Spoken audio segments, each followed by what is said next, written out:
15 fevral tarixində İrəli İctimai Birliyinin tibb klubu, Magic Land uşaq bağçası, Funda Tibb Mərkəzi, Leykemiya ilə Mübarizə İctimai Birliyi və Metropark AVM Park Sinemanın birgə təşkilatçılığı ilə 15 fevral Ümumdünya Xərçəng Günü ilə bağlı Dünya Xərçəng Günü stereotipləri ifşa et layihəsi çərçivəsində sosial video çarx təqdim olunur. İlk olaraq layihə rəhbərləri layihənin keçirilməsində əsas məqsədlər insanların bu xəstəlik haqqında doğru məlumatlandırmaq, cəmiyyətimizin diqqətini leykoz, qan xərçənginə yoluxmuş uşaqların problemlərinə, həyat tərzlərinə yönəltmək və çağırış etmək, hal-hazırda qarşılaşdığımız stereotipləri ifşa edərək xərçəng xəstəliyindən əziyyət çəkən insanlara yardım etmək olduğunu qeyd ediblər. Daha sonra tədbir iştirakçıları layihə çərçivəsində hazırlanan sosial video çarxı izləyiblər.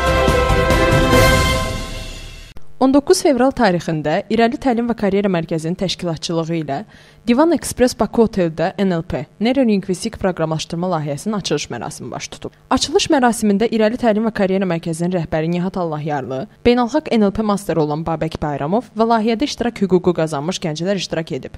Tədbirdə iştirakçılara NLP və NLP-nin tətbiq sferası və layihənin məqsədi barədə məlumat verilib. Qeyd edək ki, dünyada ən tanınmış və ən bahalı təlim paketlərindən olan NLP seminar proqramı Azərbaycanda ilk dəfə bu layihədə tam ödənişsiz şəkildə keçiriləcək. 22 fevral tarixində World Business Center'da Gənclər Turizm İctimai Birliyi, Təbiət Dostları Gənclər İctimai Birliyi, İrəli İctimai Birliyinin Turizm Klubu, Yaşlı Velosipedçilər Klubu, Azərbaycan Velosiped İdmanı Federasiyasının birgə əməkdaşlığı və Azərbaycan Respublikası Gənclər və İdman Nazirliyinin maliyyə dəstəyi ilə Sağlam Nəqliyyat, Sağlam Gənclik Velo layihəsinin açılış mərasimi keçirilib. Tədbirdə çıxış edən nümayəndələr layihənin əsas məqsədinin ekologiyanın mühafizəsində böyük rol oynaması, gənclər arasında sağlam həyat tərzinin aşılanması olduğunu bildiriblər. Qeyd edək ki, layihə Bakı şəhərində velosipedin təbliğ edilməsi məqsədi ilə təlim proqramı, velotur və velosərginin keçirilməsi kimi fəaliyyətlərdə özünü cəmləyir. 15 fevral tarixində İrəli Tibb Klubu və Sağlam Ailə Klinikasının birgə əməkdaşlığı ilə keçirilən 103 təlim mərkəzi layihəsi çərçivəsində son təlim baş tutub. Təlimin ümumi hissəsində ilk öncə iştirakçılara sınıqlar və çıxıqlar haqqında ümumi məlumatlar verilib. Daha sonra inyeksiyalar haqqında məlumat verilib və inyeksiyaların vurulması göstərilib. Qeyd edək ki, 103 təlim mərkəzi layihəsi çərçivəsində Sağlam Ailə Klinikasında 6 həftə ərzində həftədə bir dəfə olmaqla seminarlar və praktiki təlimlər keçirilib.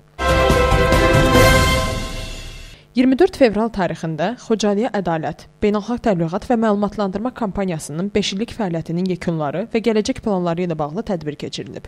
Tədbirdə çıxış edən ekspertlər Xocalıya Ədalət kampaniyası haqqında geniş məlumat verərək, kampaniyanın əhəmiyyətini vurğulayaraq müvafiq sahədə işlərin bundan sonra da davam edəcəyini bildiriblər.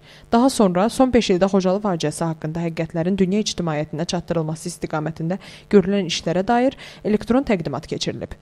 Tədbirin sonunda İrəli İctimai Birliyi, Azərbaycan Respublikası Dağlıq Qarabağ bölgəsinin Azərbaycanlı icması və Azərbaycan Respublikası Gənclər Təşkilatı Milli Şurası arasında kampaniyanın effektliyinə və bundan sonra da daha geniş və miqyasda fəaliyyətini təmin edən anlaşma memorandumu imzalanıb.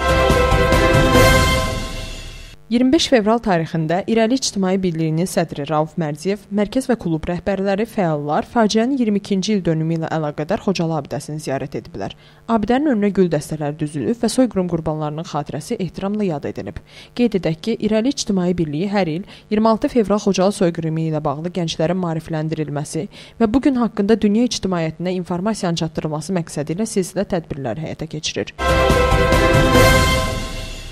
İrəli İctimai Birliyi Xocalıya Ədalət Beynəlxalq kampaniyası çərçivəsində Xocalı faciəsinin 22-ci il dönümü ilə əlaqədar 9 dildə Azərbaycan, Rus, İngilis, Fransız, İtalyan, İspan, Alman, Çin və Ərəb dillərində hazırlanan Xocalı soyqırımının tarixi adlı video təqdim edib. Bu münaqişələrin ən dəhşətlisi Ermənistanın Azərbaycan ərazilərinin 20%-nin işğalı ilə nəticələnən Dağlıq Qarabağ müharibəsi oldu.